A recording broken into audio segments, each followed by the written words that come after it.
दोस्तों नमस्कार। आप सबका स्वागत है मेरे चैनल हिंदी की बिंदी पर। आइए आज कुछ नई चीज़ सीखते हैं हिंदी भाषा, हिंदी साहित्य, हिंदी व्याकरण में।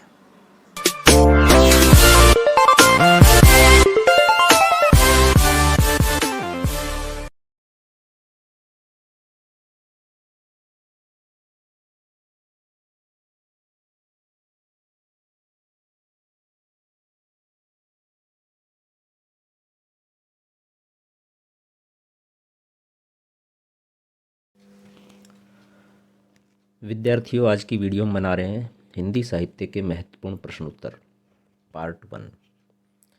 इसमें हिंदी साहित्य के सामान्य रूप से, यानी कि कोई स्पेसिफाई युग नहीं है, बल्कि सभी के मिश्रित कुछ प्रश्न हैं, काफ़ी महत्वपूर्ण हैं। इससे संबंधित हम वीडियो बना रहे हैं। तो आइए शुरू करते हैं आज की वीडियो। आप देख रहे हैं हिंदी की बिंदी चैनल।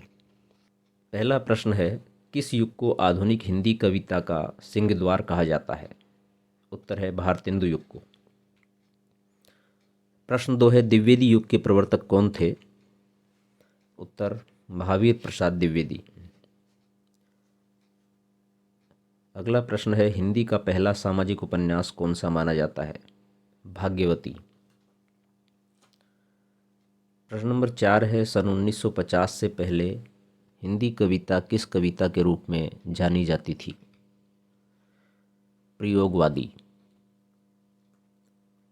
प्रश्न 5 है, ब्रज भाषा का सर्वोत्तम कवि है? सूरदास।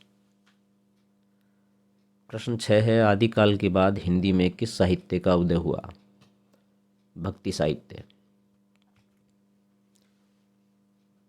प्रश्न नंबर 7 है, निर्गुण भक्ति काव्य के प्रमुख कवि हैं? उत्तर कबीरदास। प्रश्न नंबर 8 है, किस काल को स्वर्णकाल कहा जाता है? उत्तर भक्तिकाल।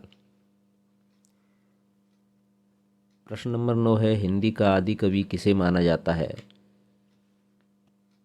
स्वयंभू। प्रश्न 10 है, आधुनिक काल का समय कब से माना जाता है?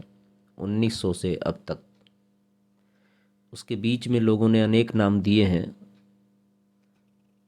लेकिन वो सटीक और प्रामाणिक नहीं है। एक तरह से आधुनिक काल ही अभी चल रहा है। अगला प्रश्न है, जयशंकर प्रसाद की सर्वश्रेष्ठ रचना कौन सी है? कामायनी। अगला प्रश्न है, बिहारी ने क्या लिखे हैं? दोहे। प्रश्न 13 है, कबीर किसके शिष्य थे? रामानंद। अगला प्रश्न है, पद्मावत महाकाव्य कौन सी भाषा में लिखा है? उत्तर है अवधी। अगला प्रश्न है, चंपू किसे कहा जाता है? गद्य और पद्य मिश्रित रचनाओं को चंपू कहते हैं। कलाधर उपनाम से कविता कौन लिखते थे? जयशंकर प्रसाद। अगला प्रश्न है, रसनिधि किस कवि का उपनाम है? उत्तर है पृथ्वी सिंह। अगला प्रश्न है, प्रेमचंद के अधूरे उपन्यास का नाम है? मंगलसूत्र। अगला प्रश्न है, भारतेंदु के पश्चात हिंदी का सर्वाधिक चर्चित नाटककार कौन सा है? उत्तर है जयशंकर प्रसाद। जयशंकर प्रसाद बहुत ही चर्चित और प्रसिद्ध नाटककार हुए हैं, लेकिन इनके नाटकों के लिए एक समस्या है कि ये मंचित होने में दिक्कत करते हैं, अर्थात उनका संपादन करके बेहतर तरीके से मंचित किया जा सकता है उन्हें। अगला प्रश्न है, तुलसी कृत रामचरितमानस में कौन सी भाषा का प्रयोग किया गया है? अवधी भाषा का प्रयोग किया गया है। अगला प्रश्न है, एकांकी के जन्मदाता कौन है? धर्मवीर भारती। अगला प्रश्न है, मीराबाई ने किस भाव से कृष्ण की उपासना की? माधुर्य भाव से। प्रश्न नंबर 23 है, रामचरितमानस का प्रधान रस है शांत रस। प्रश्न नंबर 24 है, सबसे पहले अपनी आत्मकथा हिंदी में किसने लिखी? उत्तर डॉक्टर राजेंद्र प्रसाद ने। प्रश्न नंबर 25, हिंदी कविता का पहला महाकाव्य कौन सा है? पृथ्वीराज रासो। अगला प्रश्न है, हिंदी के सर्वप्रथम प्रकाशित पत्र का नाम क्या है? उद्दंत मार्तंड। अगला प्रश्न है, हिंदी साहित्य की प्रथम कहानी कौन सी है? उत्तर है इंदुमती। अगला प्रश्न है, आंचलिक रचनाएं किससे संबंधित होती हैं? क्षेत्र विशेष से। किसी भी क्षेत्र विशेष की भाषा या बोली को लेकर के जब कोई रचना लिखी जाए, चाहे वो कहानी हो, उपन्यास हो, कविता हो, नाटक हो, वो फिर आंचलिक रचना कहलाती है। अगला प्रश्न है, पृथ्वीराज रासो किस काल की रचना है? आदिकाल की, जिसे वीर गाथा काल भी कहा गया है। गद्य, हिंदी गद्य का जन्मदाता किसको माना जाता है? उत्तर है भारतेंदु हरिश्चंद्र को।